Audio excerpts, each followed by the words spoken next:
Y los sistemas de expertos son los sistemas más básicos de inteligencia artificial que se tienen.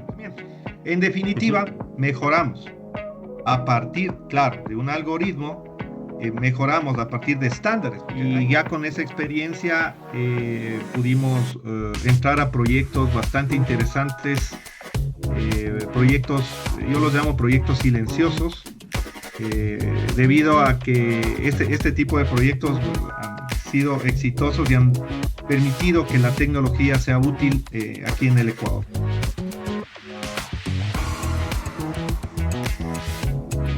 Hola, ¿qué tal? Bienvenidos a su podcast Pro Value Time, tiempo valioso para profesionales, donde hablamos de tecnología a través de contar historias. El día de hoy tenemos un tema interesante que es cómo la inteligencia artificial se está aplicando en la práctica. Y queremos ver casos reales de transformación utilizando inteligencia artificial. Y tenemos el alto honor de contar con Francisco Fuentes, que lidera la empresa Biométrica. ¿Qué tal, Francisco? Bienvenido. Muchas gracias por la oportunidad y el tiempo, Robert. Encantado de estar acá. Gracias, Francisco. A las personas que nos están escuchando en las diferentes plataformas de podcast, les pedimos por favor que se suscriban. Eso nos ayuda un montón a seguir haciendo este trabajo de difusión de tecnología. Entonces, mi estimado Francisco, qué bueno que estás por acá. Cuéntanos, por favor, cómo tú estás viendo el tema de la inteligencia artificial hoy en día y qué has visto en tus clientes, en las cosas que hacen en Biométrica, que está siendo efectivo y que realmente se pone en la práctica todo lo que escuchamos en el día a día de inteligencia artificial. Bueno, muchas gracias. Quería comentarles, bueno, en Biométrica es una empresa que se dedica a construir soluciones especializadas en dos verticales, las soluciones relacionadas a gestión de tiempo y soluciones relacionadas a temas de identificación humana. Este tipo de soluciones, pues desde muy temprana edad, se podría mencionar, se reflejan a través de sistemas de expertos. Y los sistemas de expertos son los sistemas más básicos de inteligencia artificial que se tienen. Conforme se va avanzando en el proceso de la construcción de software, los sistemas como tal comienzan a resolver problemas cotidianos, comienzan a resolver en el día a día temas que tal vez al humano pues, le van a costar hacerlo de forma manual. Entonces comienzan ya a utilizarse conceptos básicos de inteligencia artificial.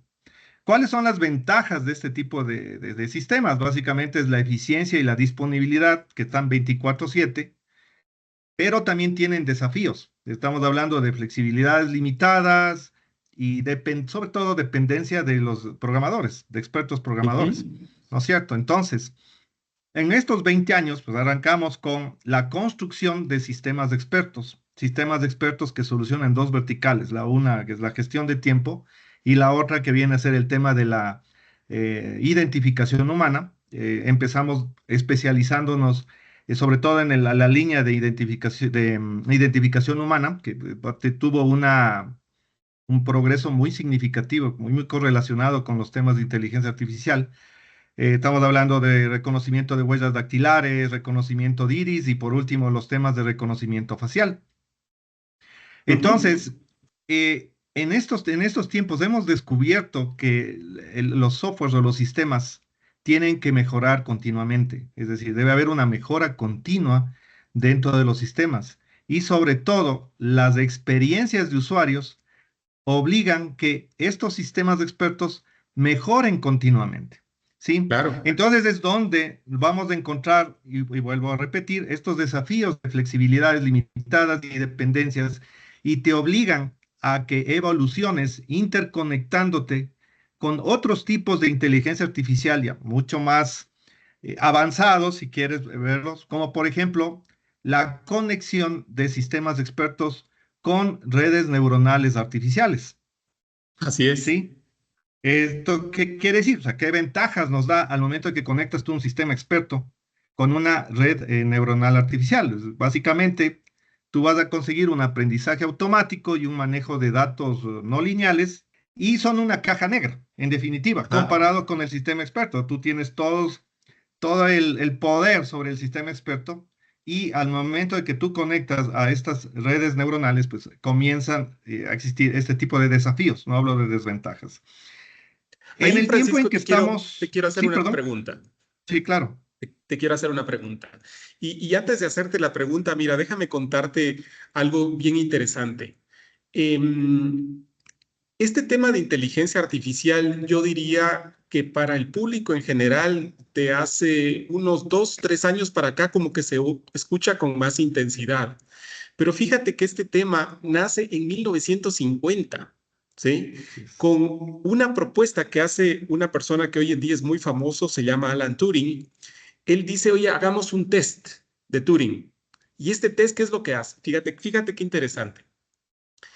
Él es un matemático, científico. Entonces, te estaba contando el test de Turing. Lo que hace es que coloca, y él dice, verá, hagamos lo siguiente. Si pudiéramos colocar a una persona y una máquina con una tercera persona y que no sabe quién es el humano, quién es la persona, y si esa tercera persona no logra distinguir cuál es la persona o la máquina, entonces estamos hablando de inteligencia artificial. Ese es el primer hito. En el 56 hay un señor que se llama John McCarthy que acuña en una conferencia que se hace en una ciudad de Dortmund el término de inteligencia artificial. Y este es un summit. Hoy en día los summits se hacen de un día. En esa ocasión tomó 2 meses y se juntaron y sacaron las primeras ideas de lo que era la inteligencia artificial. Y luego hay otro hito importante en estos temas, que hay un señor que se llama Frank Rosenblatt, que desarrolla algo que se llama el perceptrón y que es la primera red neuronal artificial y que trabaja sobre lo que es IBM y Google. Entonces, ahí es donde comienza a desarrollarse todos estos temas. Y eso me encantó de lo que tú comentaste, Francisco, porque tú dijiste hace 20 años ya comenzamos a hacer cosas de este estilo. O sea, eres un visionario, Francisco, con todo tu equipo para comenzar a hacer estos temas de inteligencia artificial y reconocimiento, por ejemplo, dactilar, reconocimiento facial. Cuéntanos ahí un poquito de esa historia, Francisco. ¿Fue fácil? Claro, ¿Fue difícil? Cuéntanos eso. muchas gracias. Bueno, como todo tema aquí en el Ecuador y creo que a nivel del mundo, el tema de innovar es bastante complicado. Porque la innovación te obliga a la investigación, a la inversión, te obliga a realizar muchos temas que no necesariamente son rentables, ¿no? Hay que Ujú. tomar en cuenta, ¿no? Entonces, uno para poder entrar dentro de de esos temas, no piensa en la rentabilidad, sino piensa en innovar, que son paradigmas bastante interesantes y que conforme tú vas aprendiendo en el día a día, los vas valorando, ¿no? Ajá. Arrancamos en el 2004, 2003 para ser específicos, con un sistema básico de reconocimiento de huella dactilar para resolver un problema de control de asistencia. ¿Ya? En el año 2003, las máquinas de biométricos no eran masificados. De hecho, en el Internet, yo recuerdo claramente, había una página web en la cual tú colocabas lectores biométricos y te salía una página en Google en esa época, 2003, Mire. una página, en la cual tuvimos una experiencia bastante interesante y nos queríamos lanzar por la implementación del reconocimiento de iris, ¿sí? ¿Ah? Entonces, claro, lo primero que habría que hacer era dos temas: conseguirnos los biométricos, es decir, los reconocedores de iris, y los segundos, que nos den los algoritmos, pues para poder comenzar a armar el sistema experto. Porque en definitiva, una parte era el reconocimiento de iris y venían reglas de negocio propias, ¿no? Del tema este del Ajá. control de asistencia en esa época. Resulta que al momento de que nosotros pedimos información, en el año 2003, era una empresa americana, nos contestaron de que esa tecnología no estaba disponible para América Latina. ¿Ya? ¿Sí? Imagínate, en el 2003. Y de ahí yo Claro. ya comienzo también a validar algunos temas que son muy interesantes porque luego de muchos años empezó a invadir el mercado coreano, América Latina. O sea, fueron pocos Sí. visionarios, justamente esa empresa que me contestó eso. Y posteriormente dijimos, ok, no nos van a ayudar con ello, y encontramos una empresa mexicana que tenía acceso a los lectores de huella USB, es decir, lectores que se conectan a los computadores, y a los SDKs tradicionales, ¿no? Ajá. Y era justo en una empresa mexicana que estaba recién naciendo y que tenía contacto con empresas coreanas. Y pues Ujú. compramos dos lectores biométricos. Así comienza toda esta historia. Pero aquí vienen los procesos y que de una forma indirecta empezamos a aprenderlos de una manera empírica, es decir, bajo el Ujú. sentido común, que es el menor sentido, es el menos común de los sentidos, ¿no? En la Ajá. mayoría de casos. Aplicamos el sentido común de perdón, antes de ello, el tema de la aplicabilidad de la lectura de huella digital tenía que hacerse no en ciudad, sino en el campo. O sea, ese era el desafío. Y en el campo, prácticamente las huellas dactilares, por todos los trabajos manuales que hacen, pues no son legibles. Así que aplicamos los SDKs, hicimos la aplicación y, oh sorpresa, la primera prueba de concepto que hicimos con 1.200 personas Ajá. no funcionó como uno esperaba, ¿no? Ahí es la típica expectativa versus la realidad. Entonces, Claro. ¿cuál era tu expectativa? Claro, comercialmente el SDK dice, funciona, hay tal tasa FAR para tasas de falsos reconocimientos, tasas de falsas aceptaciones, estadísticamente, pero claro, una cosa es una huella de Oriente y otra cosa es una huella del rural de Latinoamérica, específicamente de la provincia de, o sea, ¿cómo se llama? De Cotopaxi o de Imbabura, Ah, ¿no es cierto? mira, Entonces qué interesante. es diferente, ¿no? Entonces, y aquí viene el punto interesante, empezamos a investigar y a través de las estadísticas nos dimos cuenta de que con los SDKs que son implementados dentro de los reconocimientos dactilares, estoy hablando del 2004, Ajá. apenas el 60% de la población era reconocido correctamente y el 40% no. Fallaba. Ok. Y eso nos llevó a un estudio y a unas deducciones y a un cambio de algoritmo a través de varios procesos. Y claro, fue un tema que cuando trabajas bajo presión eres la persona más creativa que puede existir. Así Y es. la infor y encima más mantienes todo un proyecto y el proyecto se te viene encima y peor aún, naciendo como empresa, logramos encontrar cambios en los algoritmos, ya son cambios que hemos realizado a través de la innovación, y logramos reducir esa brecha del 60% al 95%. Qué Sí, excelente. Oye, sí. eras pionero en Latinoamérica haciendo eso, te aseguro. Éramos pioneros en Latinoamérica en el año 2004 porque justamente un banco de aquí del país, una vez que esto ya funcionó, porque toda esta información, todo este sistema como tal se pusieron en productoras agrícolas, ya funcionaba bien. Hicimos los primeros cajeros biométricos de aquí del Ecuador, donde tú colocabas la huella y obtenías un ticket y con el ticket ibas a comprar tu almuerzo.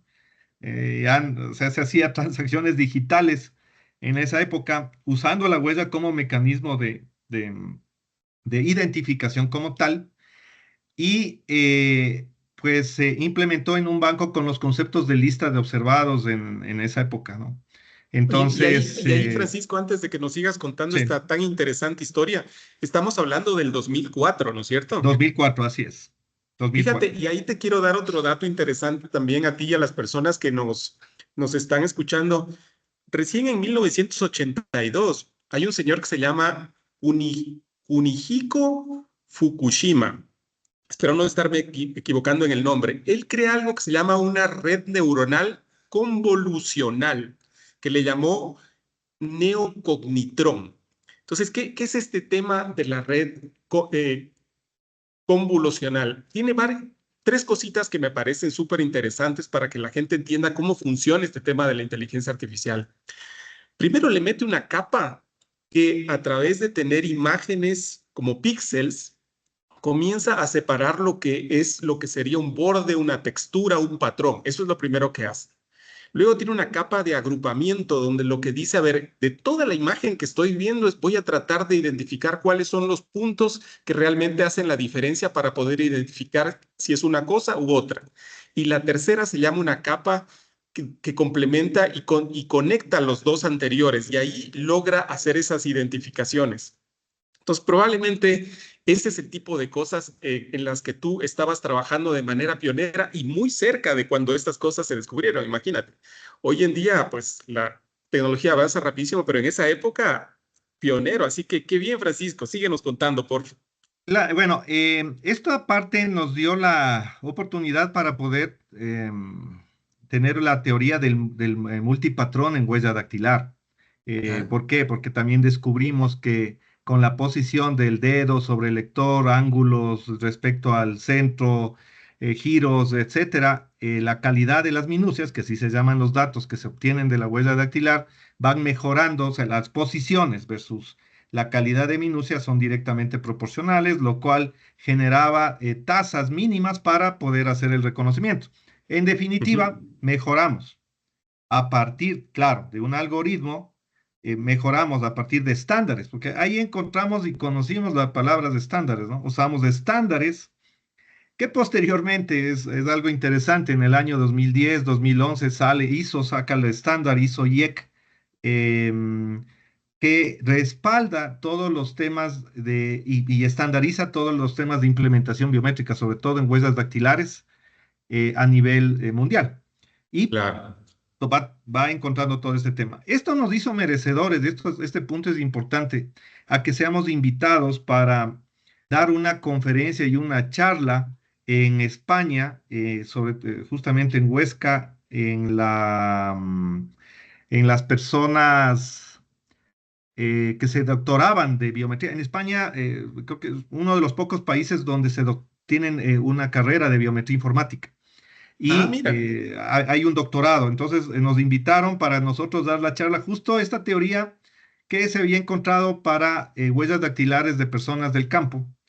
Y porque también era una aplicación muy pionera en la implementación de transacciones financieras, ¿sí? Ujú. Es decir, un banco lo optó, lo colocó y la gente colocaba el dedo para poder obtener información y comenzar la primera teoría, que viene a ser el quién está haciendo la transacción, ¿no? O Oye, sea, Francisco, de y los ahí temas de control pregunta, lógico de ¿no, acceso.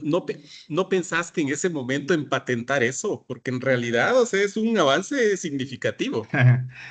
Es interesante el tema. De hecho, escribimos un paper, el cual está en el libro de esta invitación.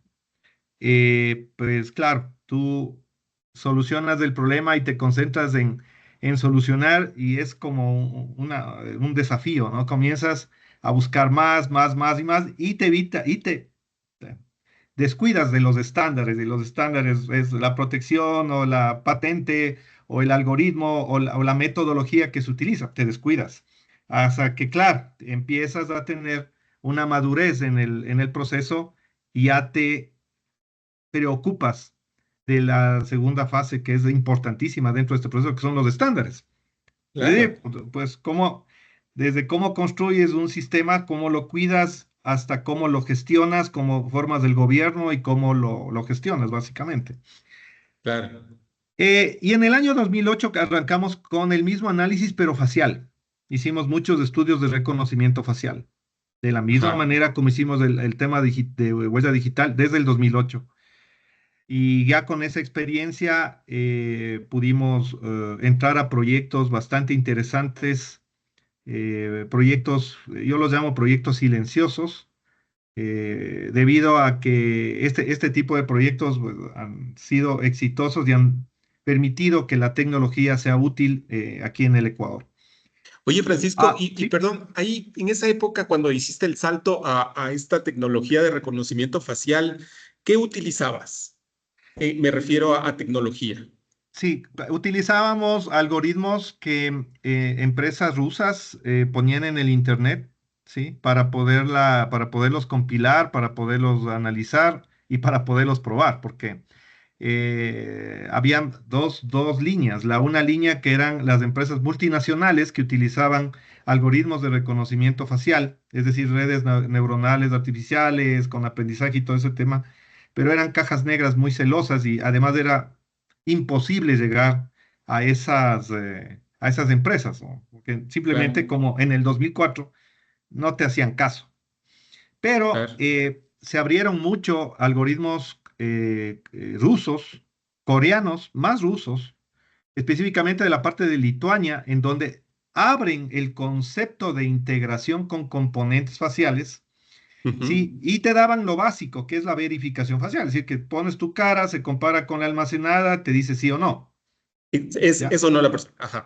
Exacto, pero sabes que entre esa brecha, igual que la huella dactilar, la luminosidad, la posición, la pixelada de las cámaras, etcétera, era un problema. E hicimos una prueba de concepto con 500 personas que utilizaban copia. Copia es una, una parte de la vestimenta de la industria donde te tapa toda esta parte de acá, ¿no? Hasta la Ajá. boca y desde las cejas. Y eso complica aún más el tema porque los falsos positivos, ahí en huella dactilar, los temas de falsos positivos es mucho menor porque se considera la huella dactilar como una biometría de contacto, ¿ya? Ujú. Entonces, los algoritmos de huella dactilar es sí o no. Ujú. A los algoritmos de iris de sí o no, son biometrías precisas. Pero las biometrías de reconocimiento facial es un tal vez, no es un sí o Ah, no, ¿ya? ujú. Entonces, una biometría de reconocimiento facial puede tener la última tecnología en redes neuronales, deep learning, agentes inteligentes, todo lo máximo, que siempre va a ser una tecnología de toma de decisión que tiene Claro, que ir complementada con multifactores de autenticación. Porque si esto no va complementada y tú confías en una biometría facial, vas a tener un tal vez y no un sí o un claro. no, como una huella dactilar o un tema de reconocimiento de iris. ¿Sí? ¿Y por qué pasa eso, Ujú. Francisco? ¿Porque la gente vamos cambiando? ¿Por qué? A ver, en el año 2008 había una tendencia de gemelos en nuestra parte sur sobre todo esto estoy hablándote de Lazo, de ese sector. Había una tendencia de gemelos porque con la cofia no tienes toda la distribución facial, pues son 256 puntos faciales que se analizan y con la cofia tienes básicamente ante la cámara no vas a tener esos 256 puntos, luminosidad, posición del rostro, tamaño de la persona, cuánto la persona está protegida o utiliza este tipo de indumentarias y la genética de nuestra gente, sobre todo del sur, tiene rasgos faciales similares. Entonces, al Mira. momento de que los algoritmos de SDKs, yo hablo de los algoritmos base, ¿no? Al momento que Ujú. te colocaban dos caras, te daban tasas. Te pongo un ejemplo, digamos, tú eres parecido a mí en un 10%, en Ujú. un 20%. Acá teníamos tasas que se parecían en un 70%, en un 75%, donde el fabricante decía que si ya obtienen más de un 70% de similaritud, se llama la tasa, Y pues termina. pasa, caso contrario Es no la pasa. persona. Claro, Exacto, entonces de eso se llaman falsos positivos, es decir, quien dice ser realmente no es, pero el computador dice que sí es. ¿Sí? claro. En el 2008 estoy hablando. Entonces, conforme avanzó el tiempo, ese tipo de algoritmos se fueron fortaleciendo porque ya fueron eh, más expertos, fueron basados en modelos. Pero te comento que hoy en día sigue siendo muy similar hace tantos años con los temas de falsos positivos y claro, hay herramientas de inteligencia artificial que nos van a ayudar para poder detectar parpadeos, para poder detectar bocas abiertas, para poder detectar sonrisas, para poder detectar giros de rostro, Emociones. para poder detectar un sinnúmero de temas para validar que es un rostro, pero también hay un sinnúmero de herramientas que van a colocarte fotografías de alta definición, simulaciones de prueba de vida, Ujú. etcétera. Oye, Francisco, Entonces, sí, y ahí te quiero preguntar, y perdóname que te interrumpa, ¿cómo estás viendo esa evolución? O sea, ¿hacia dónde va biométrica? ¿En qué estás pensando? ¿Hacia dónde va la tecnología? Cuéntanos, por favor. justamente la evolución. que nosotros como biométrica nos están planteando, arrancamos con sistemas de expertos. Esos sistemas de expertos los hemos conectado con redes neuronales artificiales, ¿sí? De los diferentes fabricantes para que nuestras soluciones sean más fuertes, ¿no es cierto? Y poder ir encontrando diferentes mecanismos de validación para poder solucionar problemas. Hemos también utilizado todo lo que es el machine learning, el deep learning, ¿sí? Aprovechando estas herramientas que existen en la nube. Y ahora estamos en un proyecto de robótica, te cuento. Armamos Ujú. un robot con piezas de la 10 de agosto y, perdón, de la Colonia y de la América. Fuimos de tienda en Ya, tienda consiguiendo Arduinos, consiguiendo un montón de piezas. Y esto lo hacemos en conjunto con una investigación que la realizamos para probar la teoría del IoT, del Internet de las Cosas. Y ajá. estamos conectando a este robot hacia la nube, nubes con inteligencia artificial, para hacer reconocimientos, para hacer un reconocimiento facial y que el robot reaccione de acuerdo a la persona que está al frente y reaccione a líneas, vaya por la línea que tenga que ser. Digamos que es un proyecto donde queremos conectar la robótica con el Internet de las Cosas. Ya llevamos 3 años en este proyecto, pues se hacen cargo tanto gente que trabaja con nosotros en biométrica como pasantes de otros países que han visto al Ecuador, un país para poder hacer prácticas de tecnología. De Qué hecho, recién bien. nos hizo el IAESTE un reconocimiento de la Universidad de San Francisco de Quito por la colaboración, por ya estar 20 años haciendo este trabajo, ¿no? Entonces, va de la mano. Hacia allá vamos y en un futuro muy cercano, pues también a la adaptabilidad de agentes inteligentes dentro de nuestras soluciones, porque vemos que eso nos va a permitir el ahorro muy significativo de mucho proceso humano que ahora lo tenemos. Eso no quiere decir que la gente se va a quedar sin trabajo, sino que va a potenciar su trabajo. Es Coincido diferente, contigo, ¿no? Francisco. Oye, y Sí, ahí quiero felicitarte a ti y a tu equipo en biométrica porque, como comentábamos hace un rato, ustedes son pioneros. Hoy en día ya se escuchan, la semana pasada, por ejemplo, se escuchaba el lanzamiento que hacía el equipo de Elon Musk de toda su nueva línea de sí, de robótica que se robots. espera en unos años.